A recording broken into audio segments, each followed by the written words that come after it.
बात है, क्या बात है।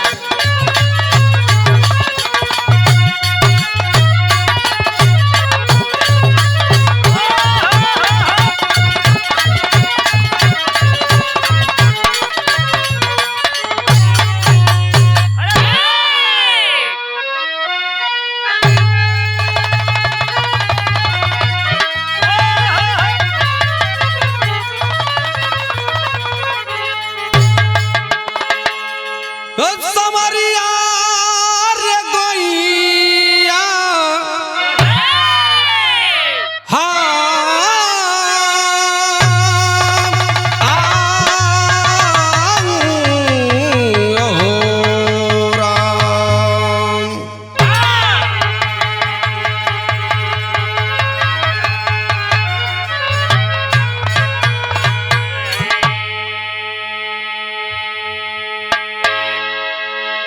ऐ मेरे बिरहा सुनने वाले साथियों, हम गायक कलाकार राजेश यादव, बेलथरा रोड बलिया, एक बिरहा का प्रस्तुति होके जात बा RV music recording studio Bhimpura number 1, जौना का डायरेक्टर हम सोनू भैया। इनके स्टूडियो का जवाब पूरे पूर्वांचल में ना बा, और आप सबके विशेष मांग पर ए बिरहा का प्रस्तुति होके जात बा। विशेष सहयोग नीरज इंटरप्राइजेज तेंदुआ बेलथरा रोड, जिनके प्रोप्राइटर है पंकज कुमार यादव उर्फ पिंटू भाई, रामनगीना यादव प्रधानाचार्य, शहीद चंद्रशेखर आजाद शिक्षा निकेतन, गोमती नगर विकास खंड 5 लखनऊ, और Sunny Pandey Khaira Devara, central medical store Belthara road Ballia. भैया लोगों का विशेष फरमाइश रहल, तमाम बिरहा यूट्यूब पर चलत बा, आप लोग सुनत मानी, लेकिन फरमाइश रहल कि राजेश भाई कोनो ऐसा बिरहा रिकॉर्ड करावा जौना से समाज में एक नया संदेश मिले। मास्टर साहब चालन बिरहा में भूमिका बा कैसे?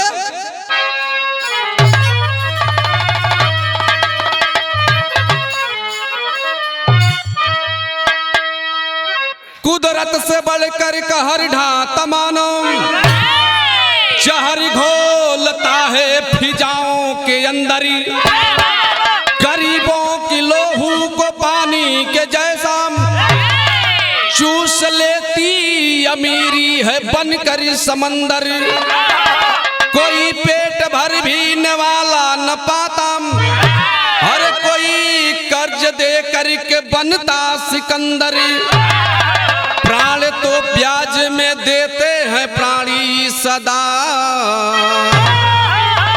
कहते कभी लिख कलम से महेंद्री।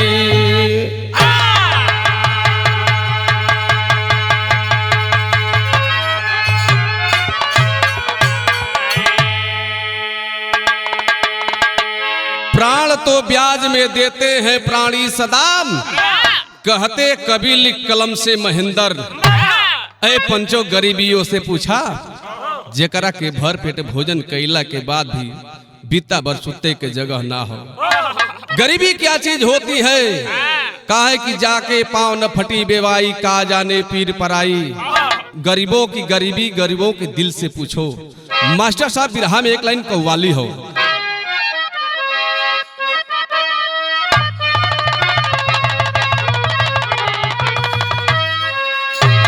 है कव्वाली बाब कि उठो मुसलमान नमाज पढ़ लो, उठो मुसलमान नमाज पढ़ लो, अभी मेरा सर कटा नहीं है।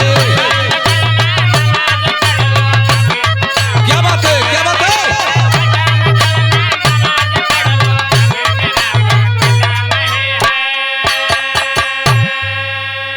उठो मुसलमान नमाज पढ़ लो, नहीं है। हुसैन ने जो दिया शहादती, हुसैन ने जो दिया शहादती, वैसा कोई दिया नहीं है। क्या बात है, क्या बात है?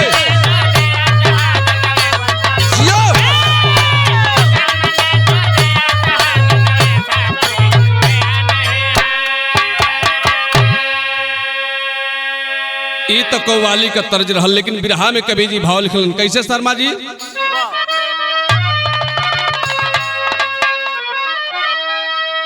मौत ही तो बेहतर है, मौत ही तो बेहतर है गरीबी को अब जीने से।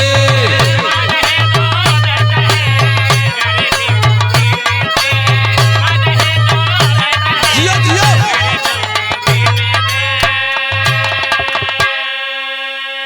मौत ही तो बेहतर है हर गरीबी को अब जीने से। अरे है बस ये दौलती ये बाबू, है बस ये दौलती ये बाबू अमीरों के अब सीने में।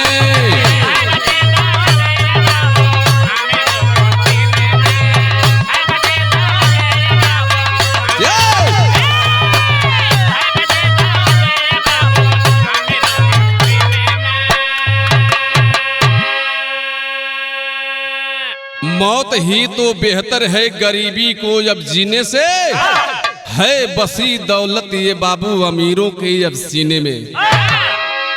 आखिर गरीबी क्या चीज होती है संगत से मास्टर साहब?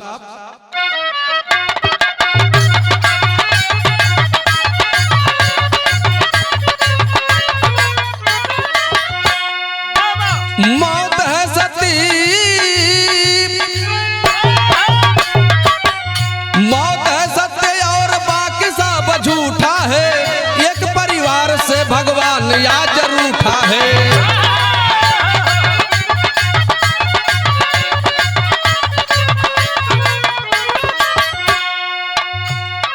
पवित्र पावन धाम धरा पर एक काशी है। अमरनाथ गुप्ता हुकुलगंज के निवासी हैं। गोद में बेटा एक बेटी तीन प्यारी है।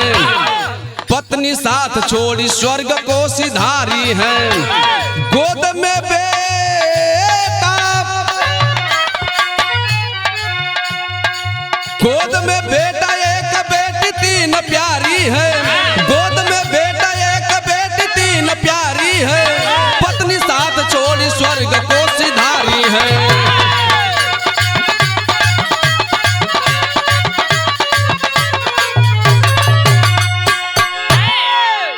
अरे पंचो बात समझ जा, बिरहा सुनला में आसानी हो जाई।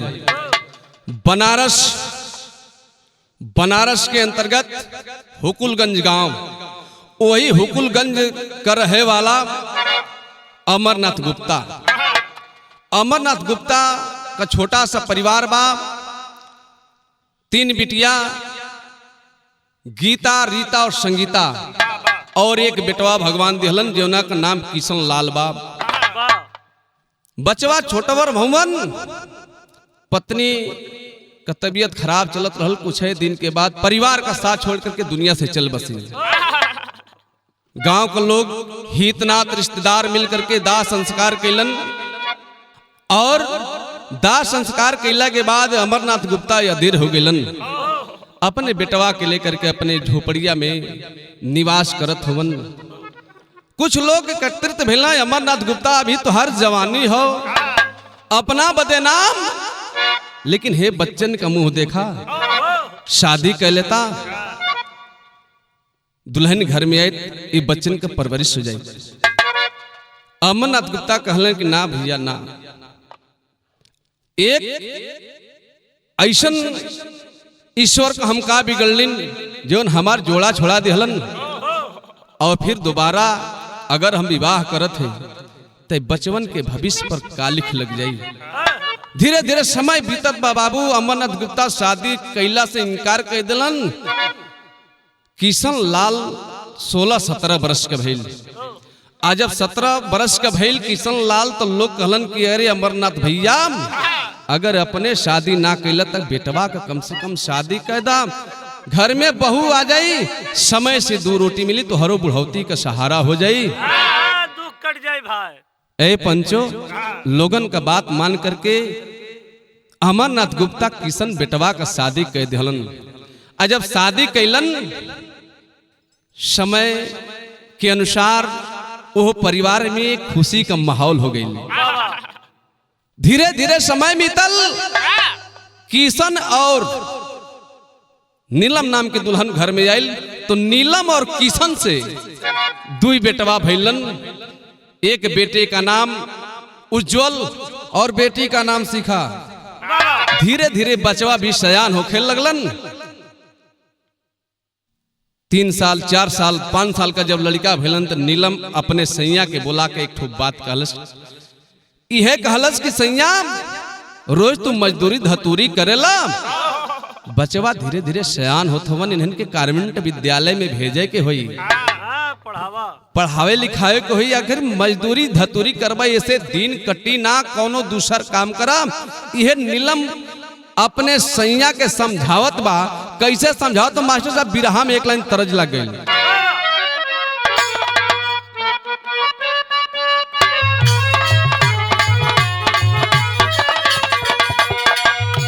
उहे तरज बा कोनो देवर अपने भौजाई से कहत बा, विजय शंकर भैया इहे कहत कि भौजी राती खा, भौजी राती का खेललू ह कवन खेल बहिल महके कड़ुआते।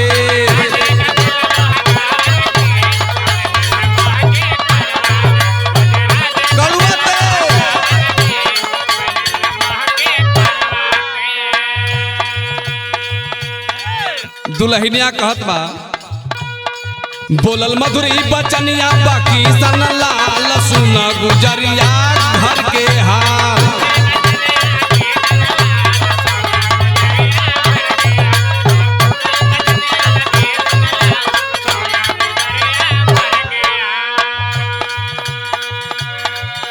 नीलम का बतिया सुन के किशन लाल कहलस कि सुनना तू हमके बहारा भेजल चाहत हो ना, कुछ ख्याल करा।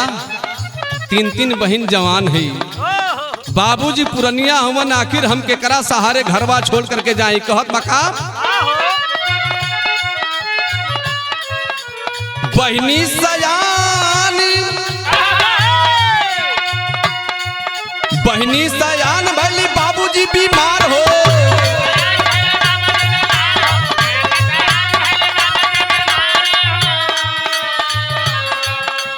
घर बार खोजी की खोजी रोजगार हो,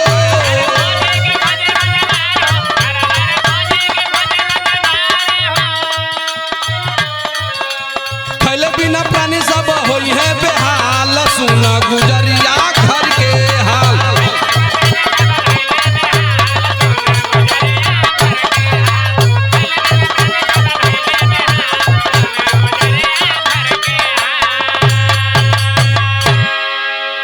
कहलस कि ना नीलम ना, आखिर हम केकरा सहारे घरवा छोड़ करके जाई हो।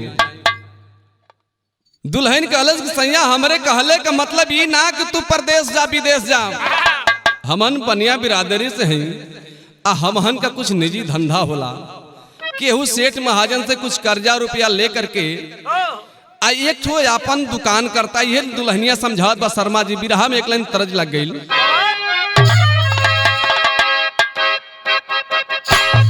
जियो जियो, क्या बात है, क्या बात है।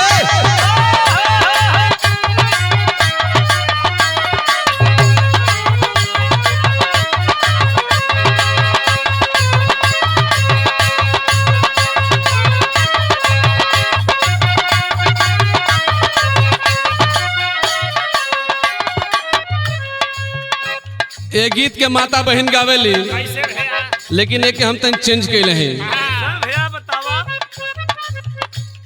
यह 3:30 बजे, 3:30 बजे मुन्नी जरूर मिलाना, 3:30 बजे। ये बात है।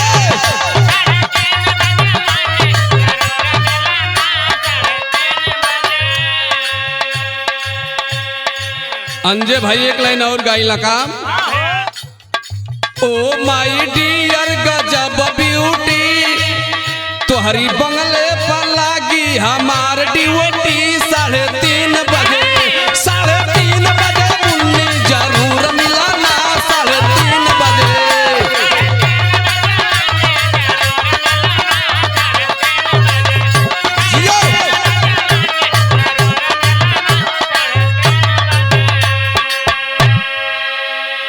ई त धुन तरज रहल मनोरंजन बदले, लेकिन नीलम कहत बा किशन से, का कहल शर्मा जी? कल घर ही में कवनो दुकान राजा, कल घर ही।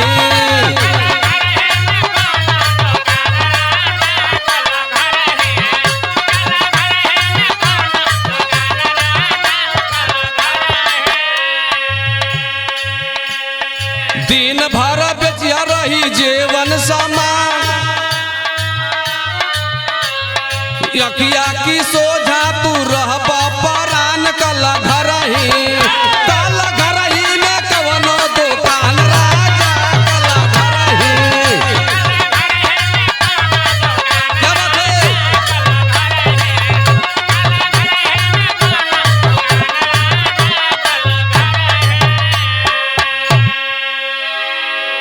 कहलस नीलम की सैया हमहन बनिया बिरादरी से हैं, एक कोनो छोट सा धंधा करता जौना से 2 रुपया का रोज आमदनी हुई। नीलम का बतिया सुन करके किशन लाल बगले के सेठ के लगे गेलन और सेठ से कुछ कर्ज रुपया लेहलन ब्याज पर रुपया लेकर के किराना का दुकान केलन। तर रामजीत भैया आप जाने ला कि गांव मोहल्ला में कोनो नया दुकान जब खुल जाले, जे कबो जाए वाला ना होला अक्सर करके वही दुकानी पर जाला। पहले शुरुआत करी नगद रुपया दे करके सामान खरीदी, अगर 2-4 रुपया ओकरा बच भी जाए तो दुकान पर छोड़ दिया अपन व्यवहार बनावे बदे। किशन लाल का दुकान चले लगल, लेकिन नगदी के साथ साथ विजय शंकर भैया उधारी का भी दुकानदारी चले लगल। समय बीतत बा, दुकान चलत बा, लोग आवत हो, सामान खरीदत हो, कुछ नगद देत हो, उधार लगावत हो। धीरे धीरे समय बीतल, अब उधारी शुरुआत हो गई। आ इतना उधारी चलल कि किशन लाल का दुकनिया धीरे धीरे अब टूटे लगल। तब जब टूटे लगल दुकनिया हो शर्मा जी, तो एक लाइन तरज लग गई।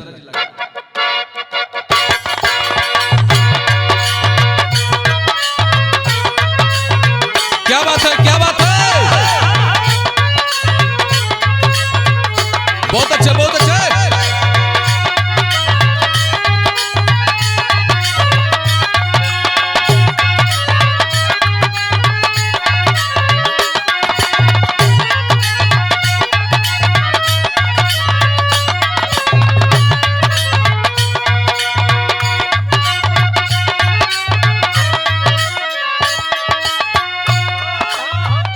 उहे तर्ज बा, कौन दुल्हन का तकलीफ बा, तकलीफ कथुआ का बा, उहे कहत बा।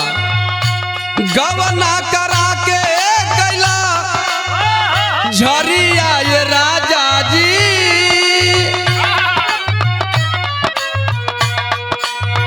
गवना करा के गैला झरिया ये राजा जी।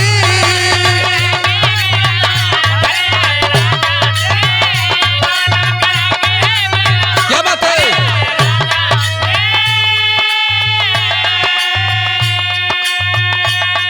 गवना करा के गैला झरिया ये राजा जी, उठता दर्दिया मुर्गा मारिया ये राजा जी।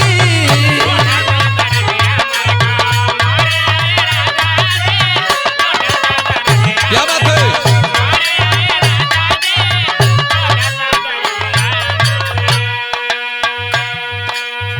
बिरहा में भाव लिखल गई, कितनी ऊंची बात। कर ले तगादा लग दू वरिया ये बाबूजी,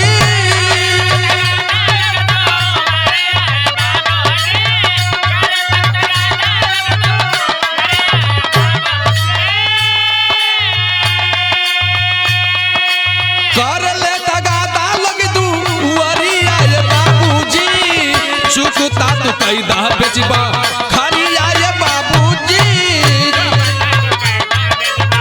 खरिया ये।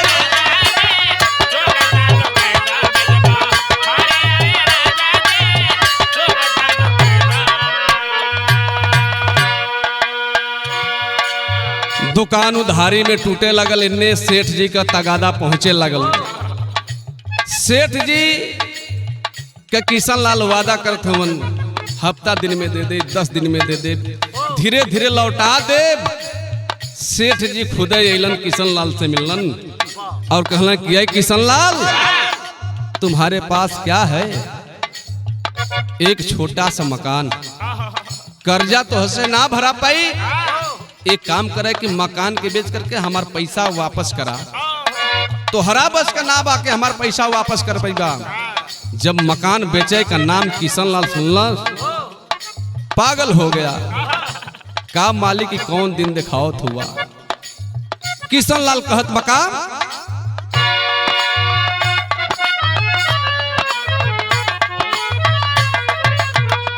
किशन लाल सोचे नाहक भैली जिंदगानी।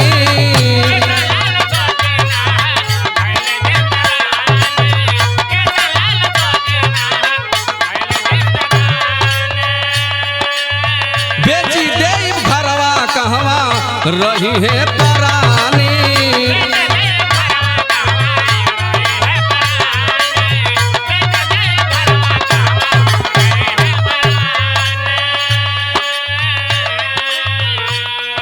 नाक भैली हमारी मरी आए बाबूजी। बहुत अच्छे, बहुत अच्छे।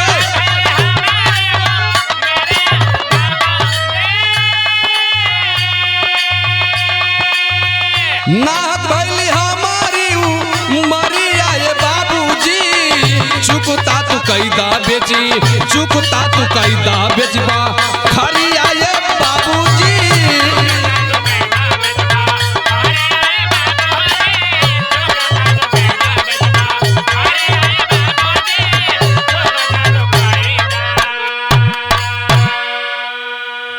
किशन लाल सोचने पर मजबूर हो गया। आखिरकार मकनिया बेच देते, परिवार रही कहाँ? पुरनिया बाप 3 जवान बहन के लेके हम जाइब कहाँ? अरे पंचो मायूस हो गया और भगवान से यह कहे का प्रभु यह गरीबी हमके दिखावे खातिर के तू जोन बा धरती पर भेजला। बचपना में मतारी का साया हमन से छोड़ लिहला और आज पत्नी के कहला पर दुकान कैली, दुकान भी टूट गई। आज मकान बेचे का नौबत आ गए। पंचो किशन लाल मायूस, आखिर क्या करूं, कौन ऐसा काम करी जौना से कुछ मोटा मोटी रकम मिले, सेठ का कर्जा वापस करी। सोचत बात बिरहा की शैली में कहे के पड़ गई।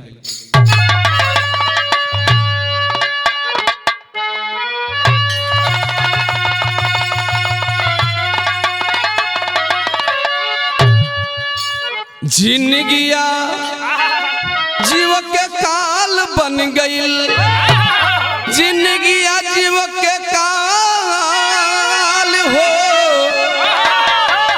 जिंदगिया जीव के काल बन गईल।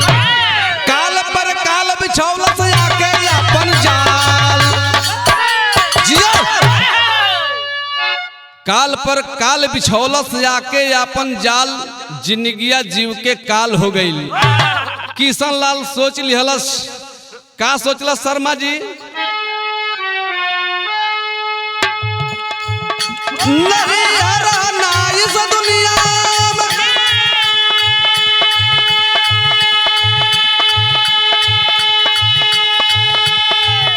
अपने मन में ठाना है।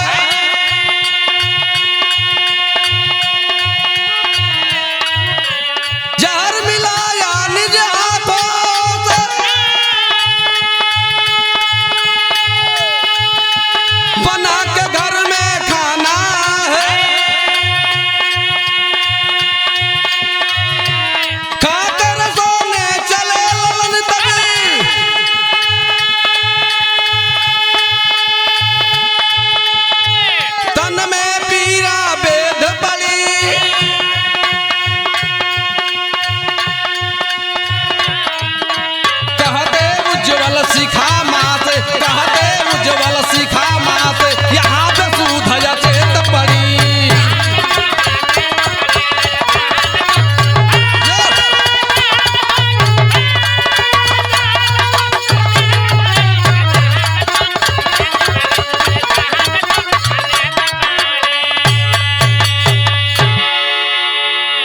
ऐ पंचो किशन लाल अपने पत्नी नीलम से कहलस कि नीलम जब से हमारा घर में अइलू कहीं बाहरा ना गइलू, बाहर टहले फिरे ना गलू तो हके हम घुमा ना पौली। आज हमार इच्छा बनत है कि दोनों बेटवन के लेला आ कहीं तन जा बाहरे घूमे आ रोज खाना तू बना करके खियावत रहलू है ना। आज हमारी इच्छा बा कि अपने हाथे बनाई और अपने हाथे खाई। ए बाबू नीलम अपने सैया किशन लाल के बात के समझ ना पौलस। नीलम निकलल दोनों बचवन के लेकर के निकल गई बहरे और बहरा जा करके घूमत फिरत बा, टहरावत बा, लइकन के दिखावत बा। लड़का कहलन कि मम्मी भूख लगल है, कुछ खिएबू ना। अरे बाबू नीलम अपने बचवन के समझावता और समझा करके लेकर के चलस घर की ओर। घरवा आइल इन्हें नीलम घर की ओर चलल बा। किशन लाल कलश थोड़ा सा हम घूम फिर आई, लोगन से तन बोल बतियाली, अब तो दुनिया में छोड़े के। अरे पंचो किशन गया बाहर, बोले बतियावे में मास्टर साहब लेट हो गई।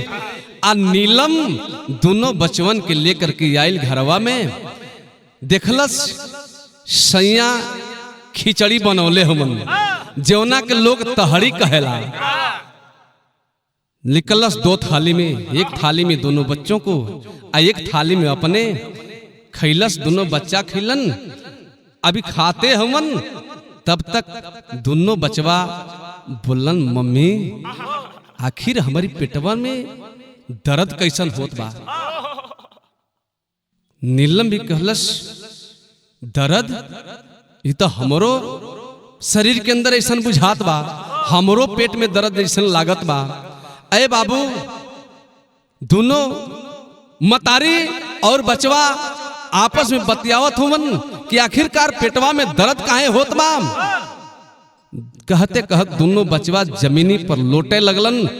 जहर जब भीने लगल शरीर में, जमीनिया पर लोट करके एक ठो बात कहलन सोठी से।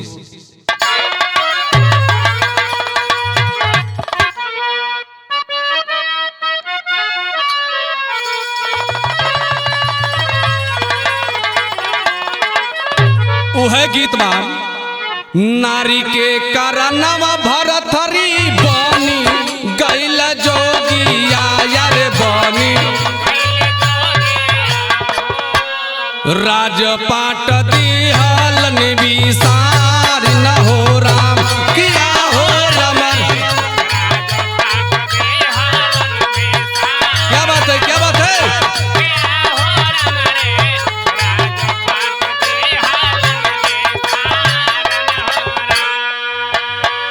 लेकिन दोनों बचवा ये पंचो जमीनिया पर लोट करके कहत हो बन काम हाथावास मी से लाला दोनों रे नया नवाया रे दोनों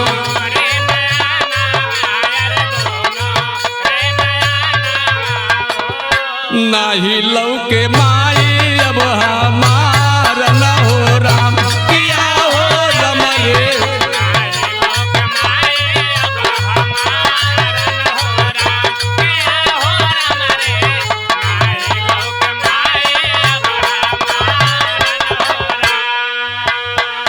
पनिया पियाई के माई जीना की बचाई ले बूजीना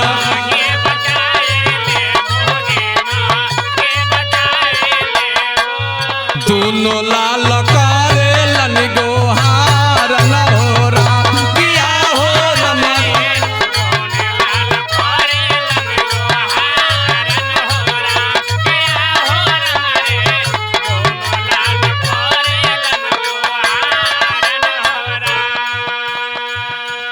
माई हमन के तनी पानी पिया दे तू हो, मतारी पानी पिया दे तू, बड़ी जोर का प्यास लगल है रे माई, पनिया पिया के जन्मा बचा ले तू हो मतारी। दोनों बचवा छपछटात हो मन, माई भी बेसुध हो।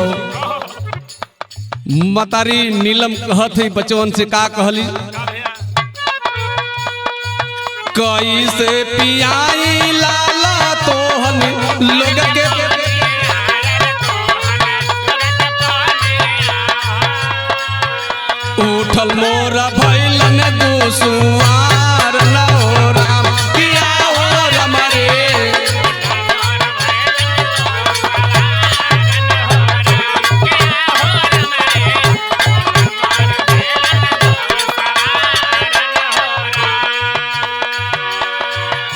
तड़पत सुगनवा ये कबोर ताड़ा पति माया नावा यारे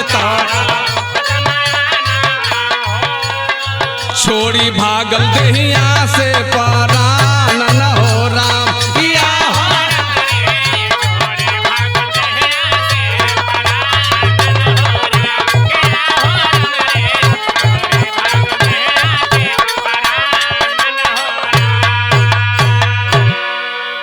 ए बाबू दोनों बेटवा और नीलम दुल्हन छपटा छपटा करके उसी मकान के अंदर घर के अंदर दम के तोड़ दिहलन। इधर किशन लाल जब घूम करके आइल घरवा के अंदर गईल हो बाबू देखलस बजर ने गिर गईल।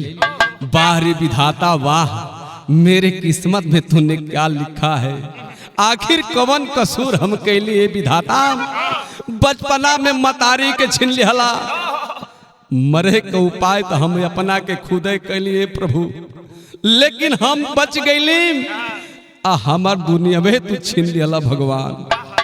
अरे पंचो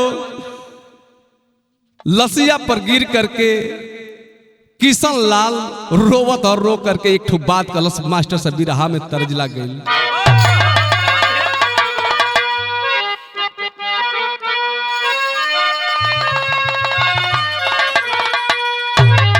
कौनो में हरारू गैल बिया थाना में दरखास्त देतिया और वह कहत बका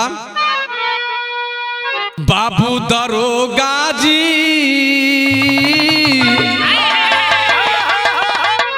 बाबू दरोगा जी कौनी गुनहिया बनला पियावा मोर।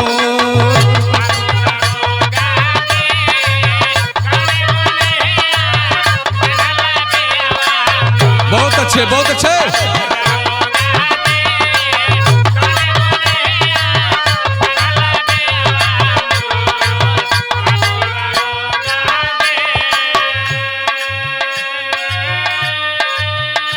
भाव लगल किशन लाल कहत बा लसिया पर गिर के रोवता रो करके कहत काम हमारी रनिया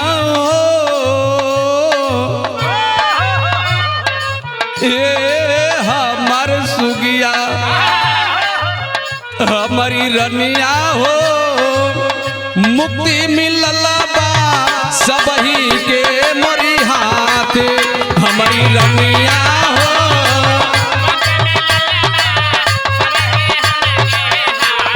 क्या बात है,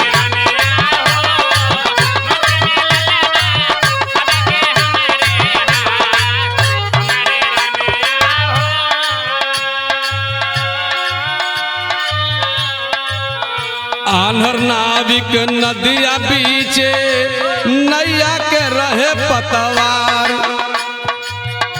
ना जानी कब डूबी कश्ती अल्लाह की कवनी घाट हमारी रनिया हो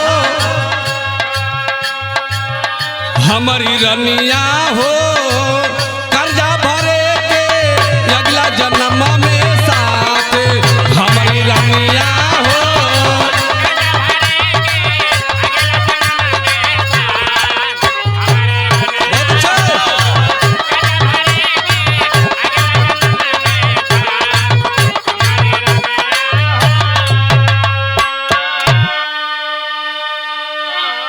पंचो रो करके लसिया पर कहता हमारी पत्नी नीलम दुनिया के छोड़ करके तू गैलू, लेकिन वादा कर कि फिर अगला जन्म में तू हमार पत्नी बनबू। जौना कर्जा भरे का उपाय हम सोचली हमार उपाय छीन करके या तू खुदे दुनिया छोड़ करके चल गलू, दोनों बचवन के ले गईलू। वादा कर कि फिर अगला जन्म में तू हमार पत्नी बनबू, हम तुहार पति बनब और उस सेठ का कर्जा भराई। ऐ पंचो ये है कह के रोवत और रो करके जब अपने आप के मनौलस तब मना करके एक ठो काम कैलस पहपट से।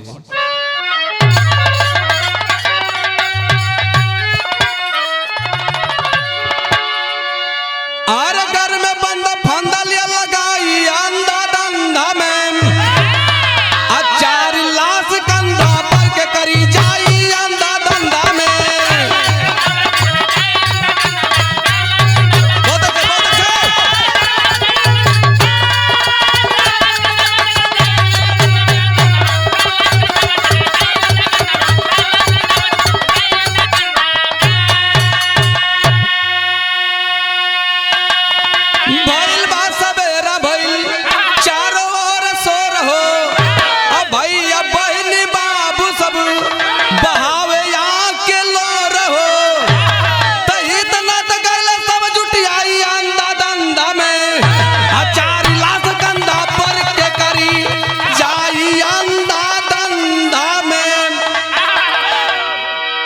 हे पंचो किशन लाल भी गईल अब पंखा के हुक में गमछा का फंदा लगा करके अपने भी दम को तोड़ देता है।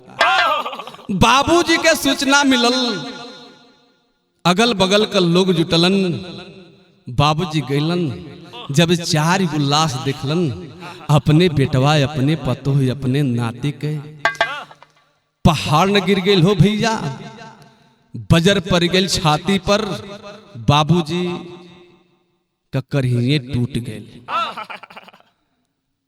आखिर है भगवान ही कौन दिन हमके देखावत होवन।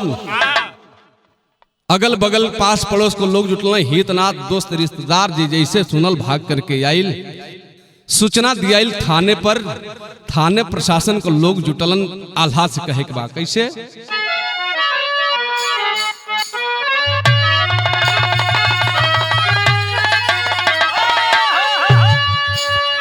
अरे निस्पत दिवाकर दोनों एक के साथ डूबी है भैया,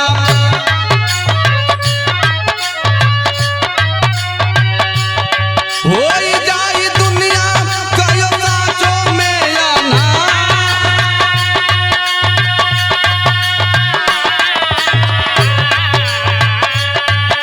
कैसे करई है लगवा कहलो न जाला बाबू,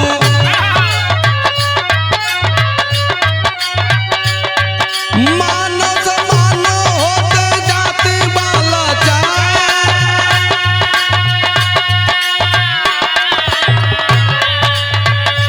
आई हो विधाता दुई रंग तोहरी दुनिया बाबू, खाली बस गरीब आवे बा सबके कर्जदार,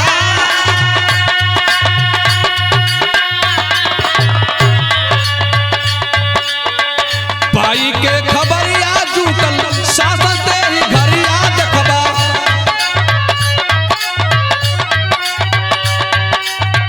पंचनाम करके भेजले सादर के माझा,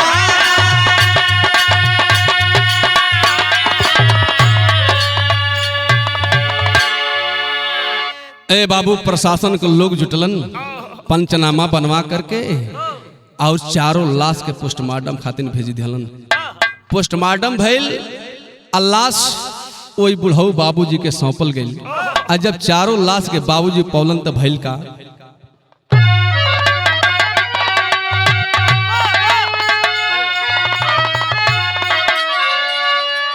बाबूजी है बात कहत हमन कि धन का लोभी धन का अब अंबार करबा, वही गरीबवन के मारे पर लाचार कराबा,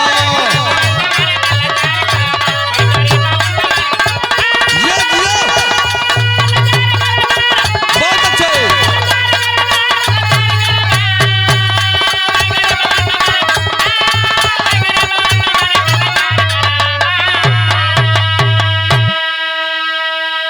अरे केहू नहीं के जानत कोई कुदरत का खेल हो, आ कोई हो निकल जाइया मेरी वाला तेल हो,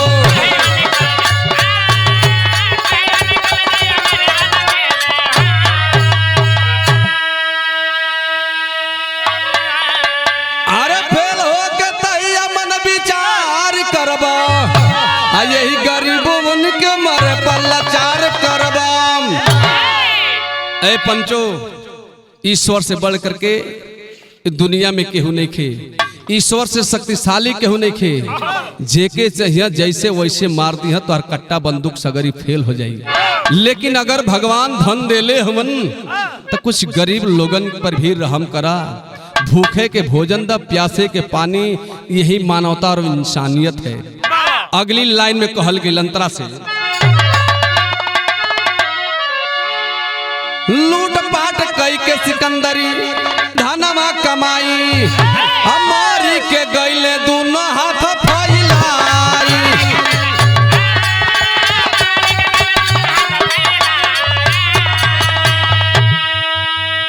अरे मौत के सब धन लोभी अब दीदार करबा, यही गरीबवन के मारे पर लाचार करबा।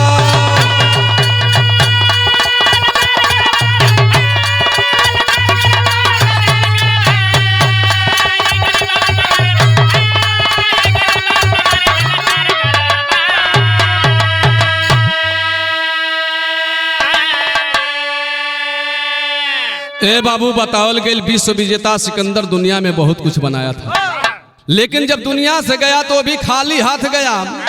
न केहू कुछ ले करके आयल है, न वीर शंकर भैया केहू कुछ ले करके जाई।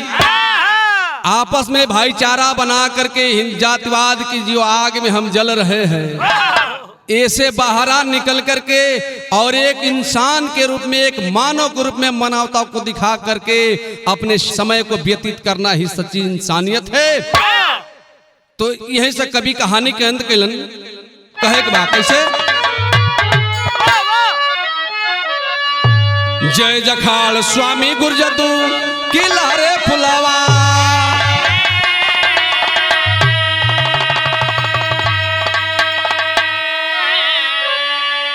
त्रिशी सने ही श्री नारायण संगमी तवाज अवध बिहार।